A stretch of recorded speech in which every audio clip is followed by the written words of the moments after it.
Okay. Hello, everybody. Nice to see you all. Welcome to our webinar, the Creative Space Projects during COVID-19. My name is Amy Poole, and I'm the Program Manager for Artsville Ontario.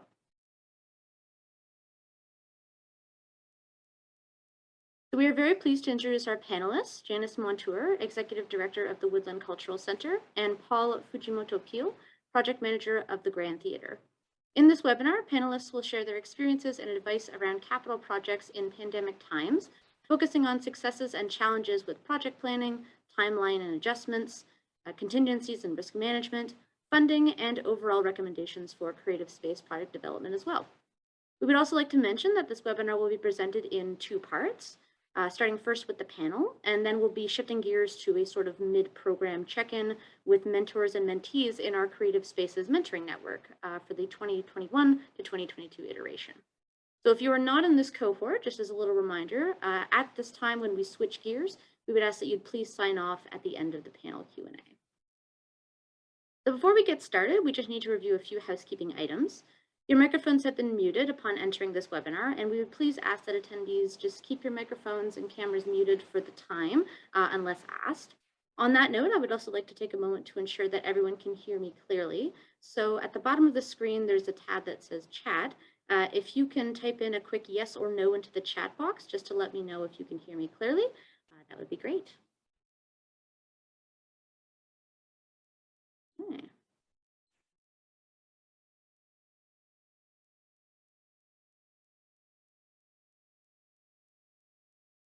All right, good, wonderful. Thank you so much. Sorry for the slight delay there. As a note, there will be an opportunity towards the end of the webinar for questions where you can either use your microphone to ask your question or type into the chat box if you'd prefer to do that. Closed captioning is also available for this webinar and can be accessed by clicking the CC button and the show subtitle little arrow at the bottom of the screen. And as well, this webinar is being recorded, so we'll be sending a link to the recording following this webinar, along with the presentation file and a survey that we please ask that you fill out. On the screen, you'll see a brief agenda for the panel portion of the webinar, starting with a welcome and introductions. Following this, we'll have about 15 to 20 minutes for a Q&A period for any questions that you may have for the panelists. And then we'll conclude with a brief wrap-up as we shift gears to the CSMN 2021 to 2022 mid-program check-in. So if you've not heard of us before, Artsville Ontario is a nonprofit arts organization which offers programs and learning opportunities related to the building, managing, and financing of sustainable creative spaces across Ontario. Artsville Ontario recognizes that we are a settler organization, and we value respectful collaboration with all the Indigenous peoples of Turtle Island who have lived on this land for thousands of years and who continue to be our neighbors, friends, and colleagues. Our work takes place in what is currently Ontario, which includes the traditional and unceded territories of the Anishinaabe, Attawandaron, Petun, Cree, Haudenosaunee, Huron-Wendat, and Métis. Our core programming includes the Creative Spaces Mentoring Network and Asset Planner for the Arts, and we have several other tools and resources for creative space managers, such as PlanetBuildit and the Accessibility Toolkit for creative spaces in Ontario. The Mentoring Network is a program for cultural leaders in Ontario's arts sector, which focuses on strengthening the skills needed to successfully oversee, renew, and develop creative spaces. The 2021 to 2022 iteration is well underway, so if you would like to apply for the next iteration as a mentor or a mentee, applications for that will be opening up in 2022. More information can be found on the current iteration at the link below, which you'll get as a slide after the webinar as well. Asset Planner for the Arts is another one of our core programs. It's a cloud-based asset management program that tracks the condition of your facility assets, as well as the replacement costs for key building components. Asset Planner for the Arts is a tool that not only provides you with a more detailed outlook on your project in the moment, but it also offers detailed capital forecasts for the future of your project for the next 30 years, with a focus on the next 5 years. For more information on this core program, you can contact ABO's Executive Director, Alex Glass. PlanetBuildit is a guideline designed to equip arts organizations to plan and execute capital projects with a step-by-step approach. So this tool is coordinated with ArtsBuild's resource library to offer access to industry standard guidelines and best practices. You can read more about PlanetBuildit on the link shown at the bottom of the slide as well. The Accessibility Toolkit for Creative Spaces in Ontario is designed to provide resources on accessibility legislation in the province, including the AODA and Design of Public Spaces Standards, Ontario Building Code, and Human Rights Code to arts organizations. It features resources for best practices in creative spaces, and it additionally focuses on experiential accessibility, including how arts organizations are going very much beyond the standard to focus on inclusive space and to offer inclusive space. You can view our accessibility toolkit on our website at the link shown as well. So with that, we are very pleased to introduce our first panelist, Janice Montour, Executive Director for the Woodland Cultural Center at Six Nations. Woodland Cultural Center is one of the largest First Nations-run cultural centers/museums in the country. Janice is Mohawk Nation Turtle Clan from Six Nations of the Grand River. Previously, she was appointed the Director of Tourism and Cultural Initiatives for the Six Nations of the Grand River Development Corporation. Janice attended the University of Western Ontario, where she attained a Bachelor of Arts in History and received a Museum Studies diploma from Algonquin College. Janice continues to volunteer in her community at Six Nations and in Brantford as well. And we are also pleased to introduce our second panelist, Paul Fujimoto, Project Manager of the Grand Theatre in London, a not-for-profit regional theatre and leading cultural hub. Paul has been with the Grand since 2012 and was previously Technical Director and Interim Production Manager.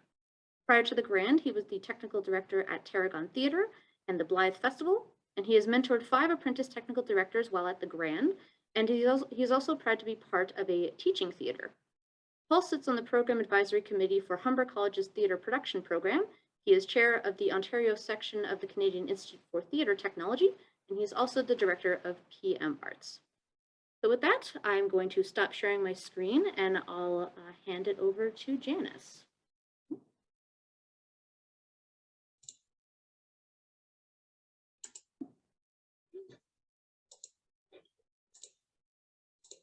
Sego Soiguego, good afternoon, everyone. Gohon Dr. Youngyats, Gahaga, Niwago Unjonto, Atnawala, Niwagit Delonto. My name is Jasmine Montour. I am Mohawk Nation Turtle Clan from Six Nations of the Grand River. Apologies, my video is off. I'm currently getting a little bit of a snowstorm here at Six Nations, so my internet is showing a bit unstable. So hopefully you can all hear and see me well. What I want to speak to you today is about a capital campaign that we have been overseeing for the former Mohawk Institute Residential School, which is the 2 buildings that the Woodland Cultural Center currently oversees on our property. This capital campaign began in 2015, and we are literally wrapping up the fundraising for this campaign in the next 2 weeks. So what is Save the Evidence? Save the Evidence was initially a fundraising campaign where we wanted to save the evidence of the history and the stories of survivors who attended the Mohawk Institute Indian Residential School. This is one of the longest running residential schools in Canada. It ran from 1828 and closed in 1970. In 2013, the building was in dire need of repairs. Major damage to the roof and some of the foundation structures was needed. And we were tasked by our elected council at Six Nations to undertake a community consultation. And what they wanted us to determine was whether or not we should save the building. And so we undertook a 6-month community consultation process at Six Nations of the Grand River, as well as reaching out to other communities where we knew survivors from the residential school attended. After the 6 months, it was in 96% in favor to save the building, and thus launched our fundraising campaign in 2015. The goal was to raise $23.5 million to undertake the renovations and repair the building to be an interpretive heritage site for, and to be the epicenter of understanding the history of the residential school system in Canada. The building is over 36,000 square feet. It has 3 floors and a basement. Separate dining hall that's connected at the back of the building. So it's a very large structure and is required a lot of work. On top of that, it will be an interpretive heritage site, which we hope to open to the public in late 2024. So it's a phase 4 project. Due to the fundraising requirements, we had to break it up into several phases to ensure that we could complete the work in a timely manner and meet our fundraising goals. So phase 1 was completed in 2017, and this really just looked at the repairs and renovations to the roofing structure of both the main dormitory as well as the dining hall. It was at a cost of $1.5 million for phase 1. Phase 2 was completed in 2019 and was primarily looking at HVAC, electrical, some window repairs, and waterproofing of the foundation, and some interior finishes, as you can see in this photo. This is from the girls' dormitory on the 2nd floor. And this was completed at a cost of $10 million. Phase 3, we are currently in the midst of finalizing some RFPs for the construction. Our goal is to have this completed in 2024, and that is continuing mechanical upgrades to the building, replacing more of the heritage windows, also replacing a lot of the masonry. A lot of the bricks need major work to complete the building to be in safe standards, as well as accessibility, so including ramps and an elevator for the building. This is at a cost of $10.5 million.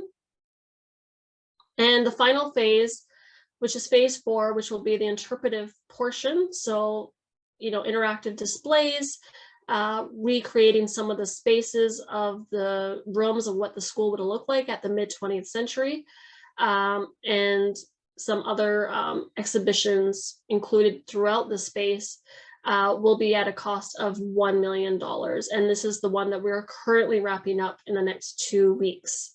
We have largely hit our goal, and so we're hoping that our campaign will be finalized by December 31st.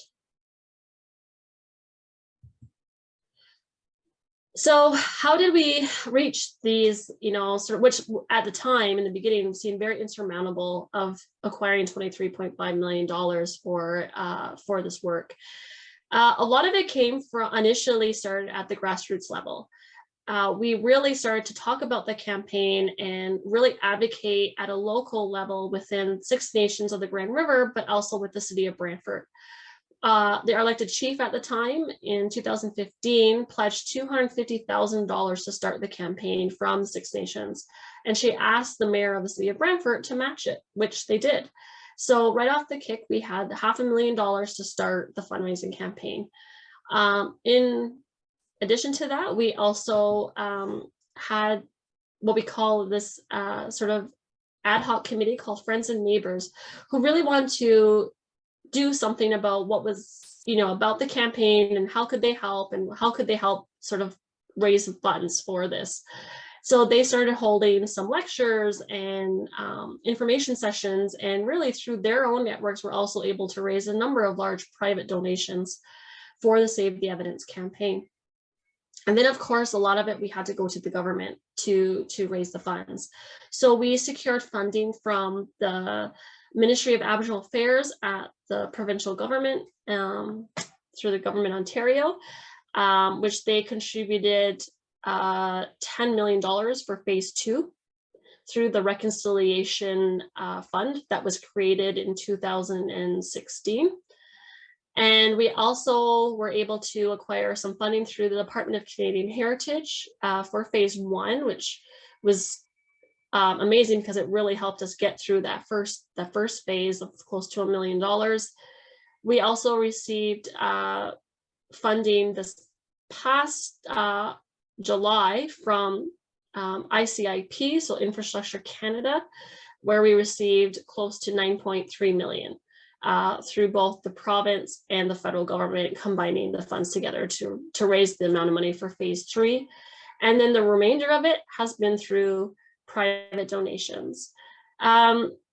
Typical, year before COVID, we were seeing anywhere from $100,000 to $200,000 being fundraised through individual donors. However, when the discovery of the mass graves in Kamloops happened in May, we saw an outpouring of support from across Canada and the United States of individuals trying to find a way of how they could support or what they could do after the discoveries and subsequent discoveries at residential school sites across the country. And just to give you an example, Canada Day alone, we raised $36,000 in one day. So there's been a huge outpouring of support for our campaign and for us to finish the renovations to this school. And so as of my development coordinator gave me an update last week, and we are definitely on target to hit our $1 million mark for December 31st. It just shows you actually just how much, you know, depending on what you're doing and the work that you're doing and the advocacy around it, it really can create a large impact within, you know, individual donors and that sort of support. And because it's been a capital campaign for the last 6 years, we have sort of raised that awareness and the advocacy for the importance of keeping the school restored. So a lot of people did ask me, like, did COVID impact our fundraising and renovations to our project? And I would say absolutely yes. When we put in our Infrastructure Canada application back in 2019, we were supposed to hear by the spring of 2020 about our results and, you know, whether or not we were able to move forward on phase 3. We did not hear about our results until May of 2021. So we went a whole year where we lost, you know, the funding announcement and whether or not we were even going to get the funding. Also during this time, one of our main contractors did not make it through COVID. The business went under and was a well-known, you know, sort of heritage contractor. And so we were hoping that through the RFP process, the second time around for this phase 3, that we would be able to have this company come back and bid.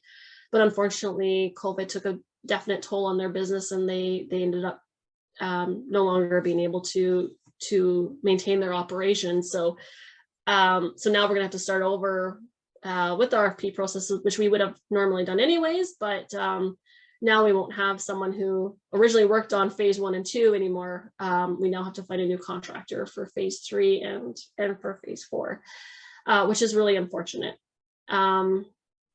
Because a lot of, you know, the work that's been done to the space and understanding the building and the nuances with the building, you know, we've now lost that sort of memory of how the space and our vision, you know, we now have to re-educate a new team on how we see the building moving forward.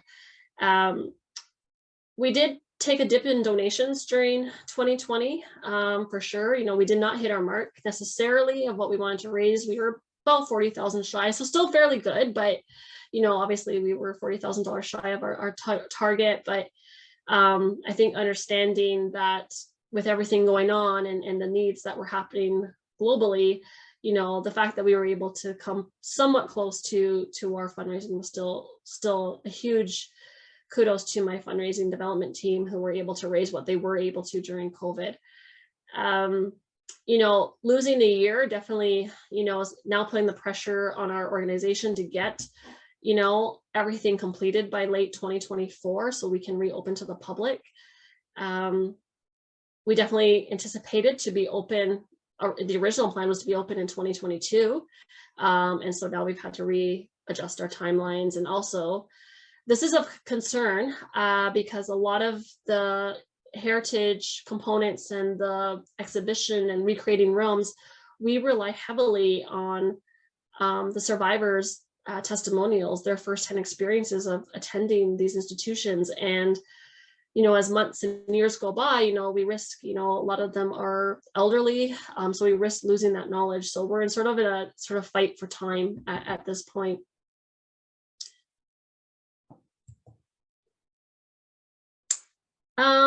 What would some of my recommendations be of, you know, working through a capital project during COVID, or, you know, and not really understanding how long this may last? One of the things I would recommend is to continue moving ahead as much as you can in other parts of the campaign and other parts of the capital planning. So even though we, were sort of had to halt our construction, we were still able to fundraise for other components of the campaign that weren't necessarily capital driven. So like I said, we still have a huge component of the interpretation that has to be done in educational programming. So that's where we focused a lot of our attention last year. We noticed that we weren't seeing the donor support as in past years. We reached out to foundations and we reached out to other corporate sponsors who were able to provide us funding towards educational initiatives as part of our capital campaign, as part of our capital plan. So we had to shift gears and focus more on the programming side and education side of our restoration work. So start developing educational packages and start doing, we did virtual tours of the space so that it supplemented what was going on, but we needed the funds to do so and the time to do it. So that's one thing COVID did allow us, is to start looking at other components that were going to be required anyways when we were going to be able to open, is to look at the educational enhancement projects, looking at the interpretive plan. So starting to sort of shift gears and look at other parts that, the construction we were halted at. The other thing I would also recommend is, just because, time is not always on our side, but is to continue to advocate, continue to get your story out there, continue to keep talking about your capital campaign. I mean, we didn't do it necessarily in the first few months of COVID, just because we felt like it wasn't right. When the Great Canadian Challenge happened in June through Canada Helps, which is what we use, our DMS system for our fundraising, that kind of gave us an opportunity to sort of start talking about what we were doing with our campaign, talk more about our project, because before then we were really staying quiet with everything going on. We didn't really want to take away from, frontline workers and fundraising for hospitals. We really just wanted to sort of take a back seat. And when the opportunity came to sort of start talking again about our project, we did so. And then in the months following that, we continued to really pivot our attention to more virtual programming and also looking at the educational and interpretive plans. It did allow us, so that will be, I think that's our biggest thing, is that we definitely wanted to look at how can we still keep going, but and do it. The other thing too is, I mean, we weren't hearing from our main funder for our application, and we were bugging every month. I was, calling our local MP. I was talking to people at Infrastructure Canada every month and just, asking questions. Is there anything we can do for our application? Is there anything that's outstanding? Is there anything that we need? And really putting the pressure. And thankfully, I mean, our local MP is so well versed in our project. He could speak to it without me even having to be on the call. And that was really, really important, is to maintain those relationships with your government officials in your community. And having my elected chief bug as well, sending letters like, this is an amazing project, it needs to be funded. Like, we just kept pushing and pushing until, we finally got a response. And that was really key, because I think if we hadn't, and we sort of just let time go by, we might not have even heard when we did a year later. So I definitely would recommend that as well. So we did develop a strategy where we had sort of layers of what we needed to do over the course of the project, not just necessarily the capital, but what other things could we have been doing? So we really started to do documentation, like I said before, development of educational resource materials. We were looking at creating an endowment fund, so to ensure that once the capital funds are raised, that we have money to keep on with the operations. Training of staff of, not only just the residential school history, but also ways to deal with trauma. It is trauma informed, so we have to be very conscious of that. So my staff are in training with, specialists in this field.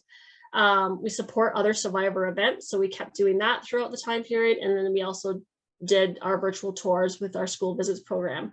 So with all of this going on, it's just, making sure that you have plan A, plan B, and plan C. And then sometimes plan B and C get moved up because of the timing or stalling of funding. So that's really what we focused on, and still continue to fundraise and do the work that we could do without really understanding when we were going to hear about the funding for a capital project. And I think really having those sort of plans in place was really, really key for us. You know, it was definitely difficult during COVID, but it did give us the time to spend to start developing other pieces of the project so that, you know, we can open. And phase 3 and phase 4 will now run concurrently. And they have to if we want to meet our timeline of opening in late 2024, because that is our end goal. And so as long as everything goes along according to plan, we are conscious that the cost of material has gone up. So there are some things we've had to make some decisions already on some things that we may have to cut out of our some of our construction wish list. Like we might not be able to do the entire building as much as we wanted because, you know, the cost of lumber is up and the cost of everything is up. So there are certain things like that. And then also our fundraising team, they continue to fundraise and they continue to reach out to community members and donors on a regular basis. And so that we do have a bit of a cushion in the event that, you know, costs are going to be up and above more than we thought. Thank you, and Noah.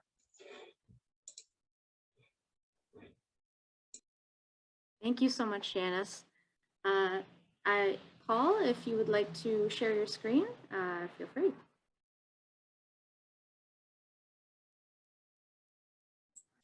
Thank you. Wow, that was I don't know about you, but I need a minute here to just process all of that. That sounds like an amazing project to be working on. I'm so happy that your funding is coming through and work is progressing. And that you found so much support from the community. That is truly awesome. All right, I'm going to share my screen here.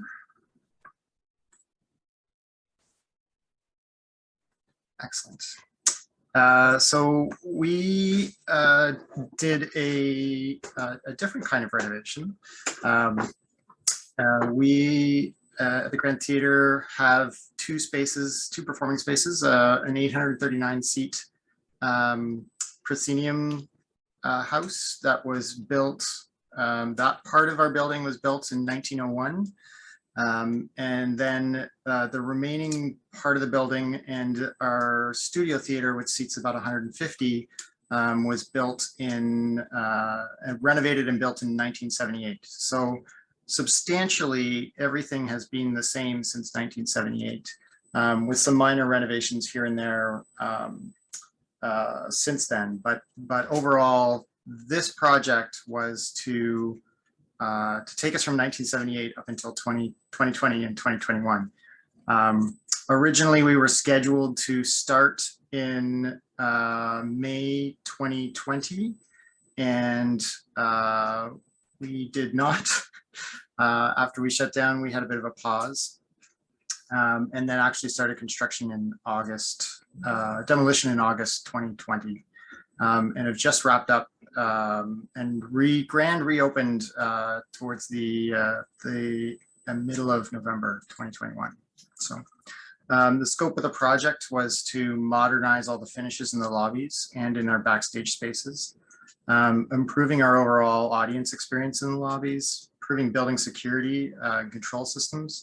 So we are in downtown London, and like many urban centers are experiencing lots of security issues related to homelessness and addiction and mental health. And so we needed a way to ensure that our staff was safe. Previous to the renovation, in order to come and buy a ticket to the box office, you would have to come into the lobbies and have full access to the lobbies. And the box office, the way the box office windows were set up, you couldn't actually see someone come in if your head was turned. And so we had thefts from within the building and people just sneaking by.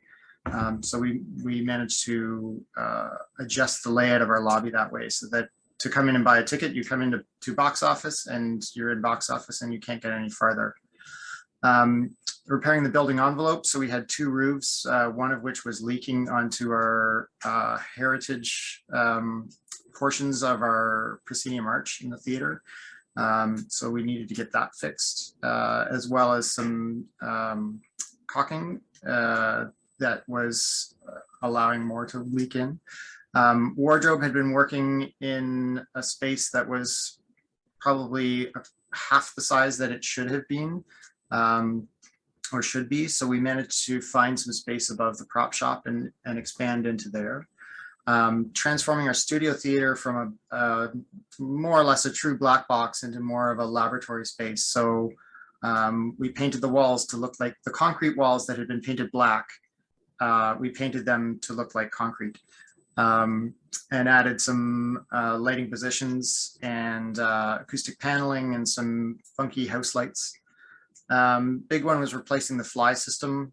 So our fly system was installed back when the renovation happened in 1978, and it had lived its life and needed to be replaced. So we made substantial improvements there, as well as upgrading sound, lighting, video communications on stages. We installed a surround sound system in our Spreet stage, our big theater.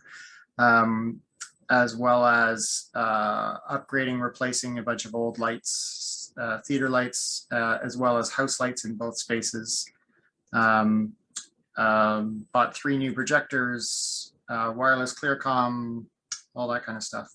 And we also upgraded the building IT infrastructure. So we basically rewired all of our category cables, structured cabling for computers, for both for production purposes and for administration purposes.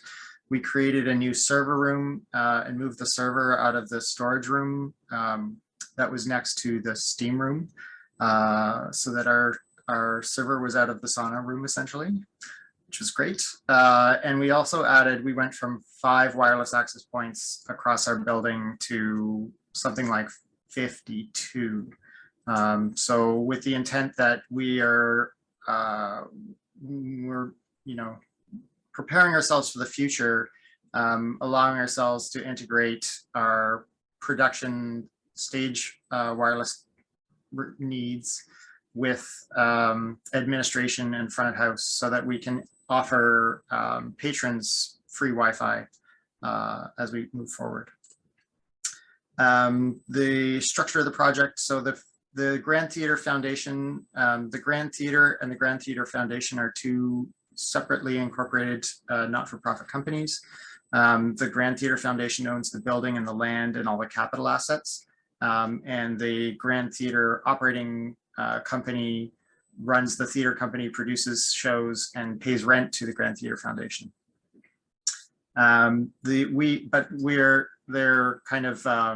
They're not arm's length companies. So there are 2 separate boards, but they work towards the same purposes. And in some cases, I think there are board members who sit on both boards. So the architects were hired by the Grand, and the architects hired the electrical, mechanical, and structural consultants. So we hired them directly, or hired the architects directly. And we also hired a construction manager directly with the assistance of the architects in putting together that RFP. The construction, if you're not familiar with the way that construction management works over general contractor, the construction manager essentially acts as our agent for hiring other contractors, and it's the construction manager. The construction manager hires them directly, but we get to see all of the bids. We get to decide which of those contractors we go with. So we are able to look at things other than just who was the lowest bidder. So we were able to select a little more carefully who our contractors were and who we wanted to work with. And then the construction manager hires the contractors. Funding was 50% through cultural spaces. And I think, you know, if anybody has specific questions about how that works and how that went, happy to answer those at the end. But we did get approximately 50% through cultural spaces. 25% of it was from municipal funding from the City of London. And then 25% of it was through private and corporate donors. And then the Trillium Foundation, through a capital grant, gave us money towards the surround sound and the street stage, as well as wireless clearcom for the Auburn stage, the smaller theater. Our initial budget was developed with our contractor coming in and doing a rough quote in 2018, which we then took to cultural spaces and applied for money based on that. And then we contracted the architects and then did an initial tender, tendered the project in late 2019 and received those bids on March 12th, 2020. March 13th, 2020, we shut down the theater and canceled the remainder of our season. And so at that time, our cost estimate had increased pretty substantially. And so we were working on making changes to the design when COVID hit, to try to reduce costs or to separate into multiple projects. But discovered as we were going through those options that a lot of the things that were driving costs were actually things that were COVID friendly. So for example, we were renovating all of our washrooms. Some of them had moved locations, but that we'd made them so that there were no entry doors from the lobbies. So you would go in, but then once you were inside, each stall was actually a separate room with a full door and separate and ventilation, independent ventilation for each stall. So and then touchless faucets, touchless soap dispensers, paper towel dispensers rather than COVID air blowers. And so we went back to cultural spaces and said, look, COVID has hit. These are some changes that we were going to reject, but if you can give us some more money, then we will move forward. And fortunately, they looked at it and said, yes, go for it. So the other thing that we had that was a bit of a surprise was millwork was tendered later, and this was all partially, I think, that our design was not fully completed by the time we started tendering, and we needed to, we had committed to a construction start date. And so the millwork package came out later, and when it was tendered, was like 5 times more than what we had budgeted for. So what we did to accommodate that was rework some of the other special equipment items, as well as some of the construction items, and expanded a little bit more to accommodate that. Timeline. So initial plans began in early 2018. We applied in December 2019, hired the architect in 2019.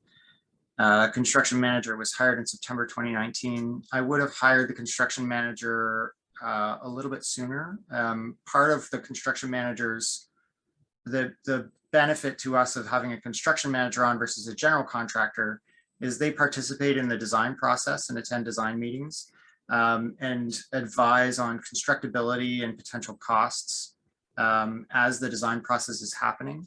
So the architects and the design committee don't come up with some brilliant, cool idea and then bring it to the contractors and the bid on it and say, oh, well, this is way more than we thought it was going to be, and so it's not workable, and having to scramble and rework it. Is that you can you can do that as part of, as you move along through the design process. So we did have some of that benefit for sure, but it would have been better for us to have them hired even sooner. And then you hear the initial tenders. We did then re-tender. So our initial timeline was going to be May to October 2020. So about 5 months. Part of the challenge was that, part of the reason why those tenders came back high also was that we had a season to get back to starting in November 2020. But also noted that in July and August is typically when these larger contractors are working on schools, because that's when the work can happen, when the students aren't in school. So the pricing was took that into account. So we ended up retendering. We ended up rejecting all of those bids, retendering in July 2020 for end of September 2020 start. Actually, it was beginning of September 2020 start, and to finish in March 2021. Got much better pricing out of it. Demolition finally started in September 2020, and then effectively had occupancy in July 2021, substantial completion in September 2021. We definitely had COVID delays all over the place because of material delays and labor shortages, all that kind of stuff. But we were not able to produce theater for the vast majority of this time. So it didn't really impact us to have the timeline slip. Contingencies and risk management. So there was no design contingency held in the initial budget and the initial application to cultural spaces. I would have, in retrospect, would have held a design contingency based on the class cost estimates that we have. The initial construction contingency held in the budget was $300,000, so about 10% of the construction costs.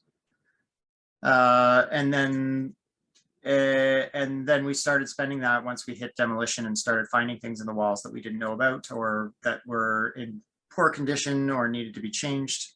The actual expenses ended up being about $450,000. Special equipment contingency was about $165,000. We didn't have quite so many changes in special equipment, and as we reapplied to cultural spaces, and as we ran into those millwork costs, we reallocated some of that towards covering those costs. Construction work in general was tendered through the construction manager, and by and large was contracted as a stipulated sum contract. Tenders were by invite only to pre-qualified bidders. So we didn't just have anybody bidding on the contracts. They were contractors that were recommended by the architect and general contractor. And we were absolutely able to and encouraged to throw in any names that they had not already added to those lists. Challenges that we faced: COVID regulation changes all the time. I spent a lot of time reading the regulations and trying to figure out how they applied to us. And often those regulations would change on us from the time that they announced it to the time they published the regulation. And sometimes they would amend a regulation the day after they published the regulation. So that was a fun time. Unpredictable lead times. I think everybody's quite familiar with supply chain issues by this point. But there were all kinds of things where even at one point the electrician said they're having a hard time getting wall plates for Decora outlets because they were just out of stock. And that's something that's, I'm sure is made and used on millions of items a week across North America. So particularly things like kitchen equipment, stainless steel seems to be in high demand as well. We will occasionally have COVID exposures from contractors who were working on other sites And so their entire company would shut down because they are exposed to each other for a few days or a week while they waited for tests to come through or for them to isolate. Hi, Paul. Sorry to cut in. I just wanted to give like a 3-minute mark just before we start Q&A, just to give enough people time. Great. Thank you.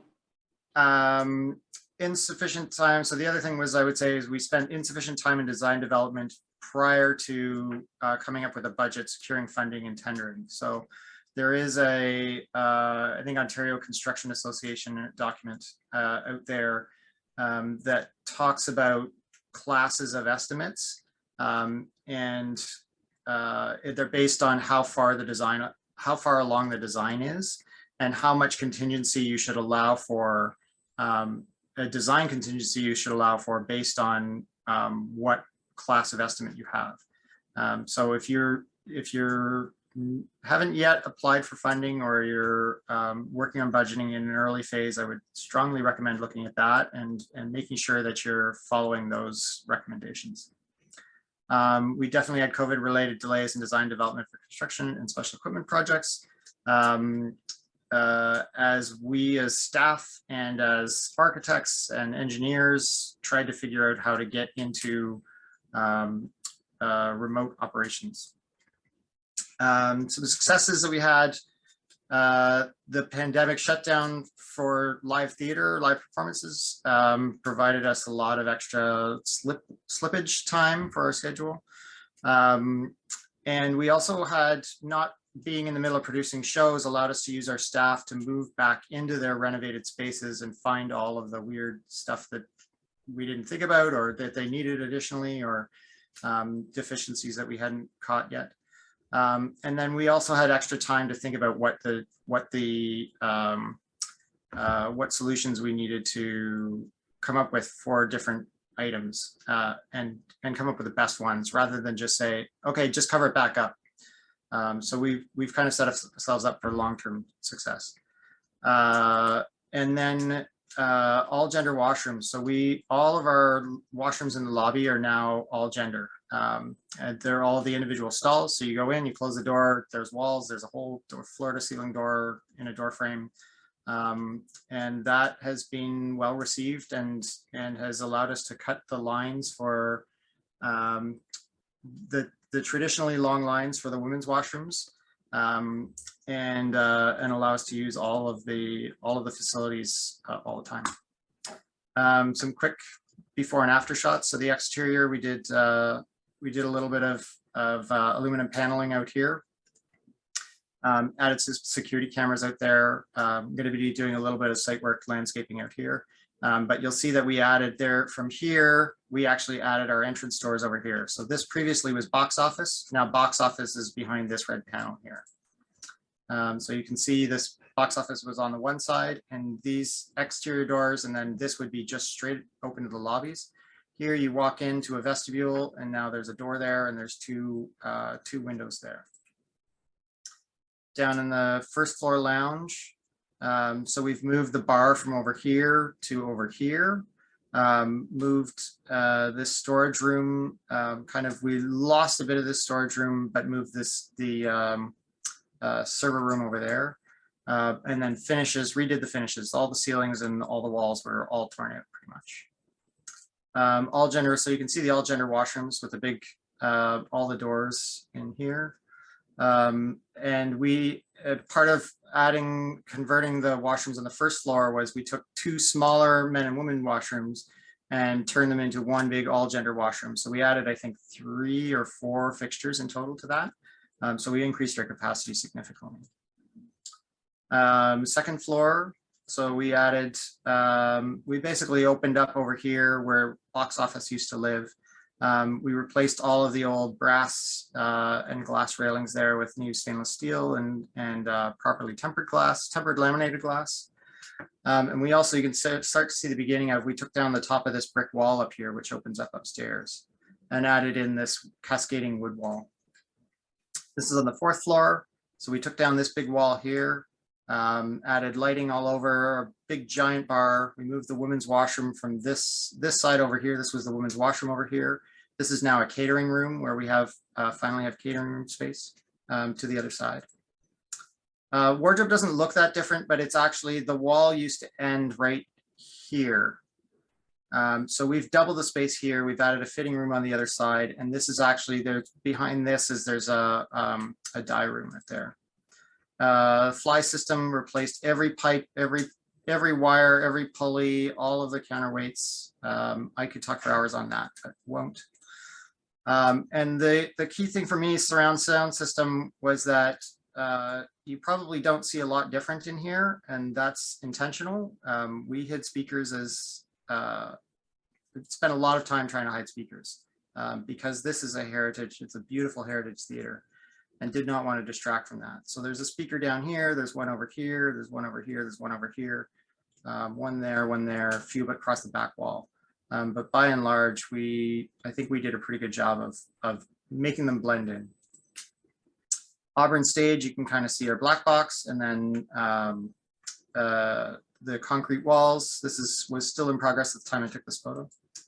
And then also just to say, like, the importance of upgrading also carried through to the backstage. So this is the new space for the artist lounge, where the green room where they can come and hang out. So we did basically used the same finishes in the back of house that we did in the front of house. And just to make the artists feel like they were just as important as everyone else. That's it for me. I probably didn't make the 3 minutes, but. All good. Thank you very much. We'll switch over now to our Q&A period. So on the screen here, you have two options if you'd like to ask a question. So if you want to, have us call on your name, if you want to ask over a microphone, if you just type an asterisk in the first name of the panelist you'd like to ask, just in the chat box, we'll call your name and do that. Or if you'd prefer not to speak over a microphone, you can also just write your question in the chat. I know we had a question earlier that was relayed to me from John Ryerson, which I will grab now. So John had asked Janice, if past the hard hat phase, could part of the building be open to generate revenue and operating support in 2022? Great question. No, unfortunately, due to COVID restrictions currently in my community, it is a lot stricter than the province. I live and work in a smaller community and at more risk communities. So we are very limited to our in-person, actually in the building itself with our offices. And secondly, because the work will be ongoing and starting very, very shortly in the next month or so, it typically will be a construction zone within the next 8 weeks. So it most likely will not be really what not a space that's suitable for visitors. So it will be primarily staff only and contractors and construction crew allowed in the building for the next 2 years, unfortunately. We do work with survivors, so when there are times when they need to work with us on the interpretive heritage plan, they will be brought in, but that will be sort of more after hours or on weekends. Thank you. We also have a question from Naomi, who asks, Janice, what phases did you take ahead of the capital campaign? Did you complete a feasibility study? Yes, absolutely. We undertook a feasibility study in late 2013. We also did a building condition survey of the residential school building because we were not entirely sure how much work was going to be needed and required. So interestingly enough, our building condition survey and feasibility study estimated about 13.5 million.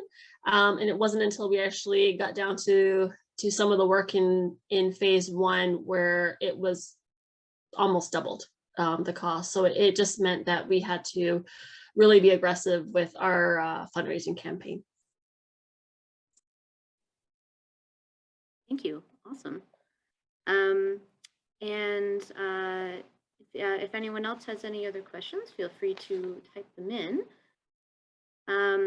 I actually had a question for for both of you. I guess around the question of maybe what was one strategy that you used to keep the project moving in the best way? What worked really well for your projects?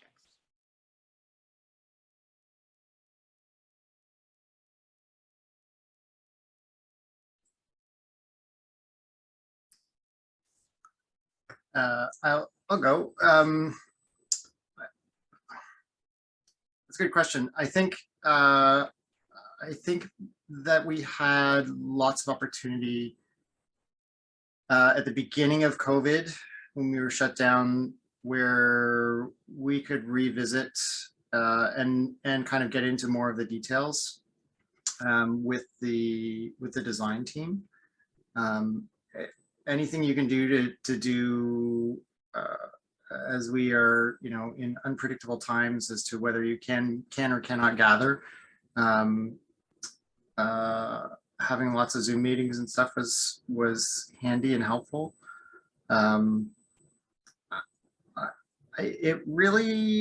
Construction in Ontario it shut down for a little bit at the beginning, but then it kind of became clear after a little while that it was, for the most part, going to be left alone and do its own thing. So other than material issues and labor shortages,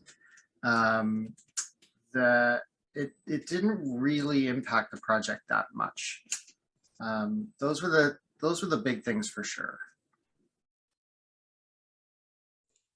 I think, like I said in my presentation, I think we were kind of held in a holding pattern because we hadn't heard about our funding request to Infrastructure Canada. So we really just started to focus on the interpretive heritage plan, which, typically we probably wouldn't have even started looking at or developing until later this year. So we really we kind of jumped ahead of phase a bit, right? Because we weren't really sure, but we had the money to at least get the consultants on board through the individual donor funding to start phase 4. So in that sense, we were able to get the interpretive heritage plan to at least a final draft. I mean, there's still work we need to finish on that in the next few months, but it did allow us the time because I came back to, and the other thing I should say, I came back to the organization in May of 2020. So I had left the position for 3 years and came back. And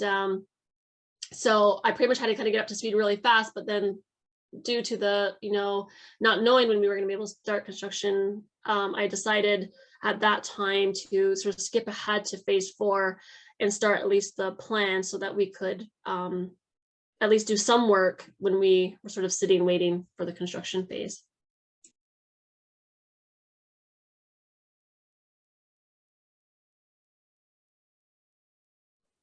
For sure, thank you.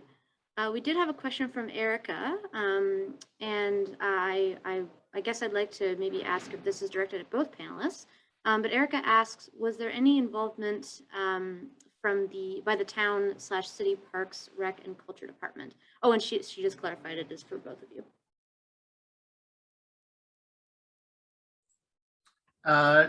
No, on our end. We basically got the money from the city, no strings attached, other than to say this is towards the renovation. So we had a pretty clear plan as to what we were trying to accomplish, and so they didn't have any stipulations or any necessary involvement on that end. We only had one fund with the sort of the Economic Development, Arts and Cultural Department of the City of Brantford. It was for $100,000 for the replacement of the heritage windows. So that, we've had to defer, obviously, the funding because we're still waiting for the masonry work to be done first. So, and just, they're very well aware of the project. And I mean, one of the biggest things, with ours was that, it's been a long, we've been working on it since 2013. So a lot of the city staff are very aware of the project. A lot of their team have, I have personally given tours to the Economic Development and Arts and Cultural Department through the building, so that they're very well aware of the space and what our vision is. So they're very supportive, and yeah, they totally understood, you know, we were waiting for that, you know, major infrastructure grant. So they were very well aware. And so they were able to work with us to defer the funds until sort of like next fiscal year for us, which was really, really fantastic. Yeah, I would add on that too, is that there was definitely a lot of flexibility on all of the funders' parts on, yes, you have COVID delays. We can extend that. We can roll that over. We can extend your deadline. That was really helpful, and definitely necessary on this project. Great, thank you so much. We have a question from Elaine Richard, who asks, was there any special considerations required in order to maintain cash flow on the project, i.e. line of credit, city backing, or other?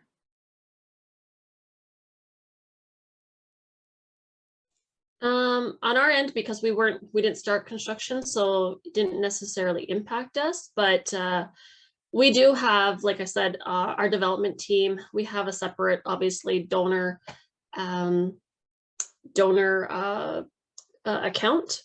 So at any point we can draw from that, as long as it's for, you know, obviously the expenses related to the restoration. So like I said, I was able to jump, you know, over to phase 4 because we did have the funding in place from our individual donors that were coming in. So that was really, really helpful. I didn't have to wait on that. And so we were able to pay some of phase 4 through that. And our donor account roughly sits at about $500,000 in a given year.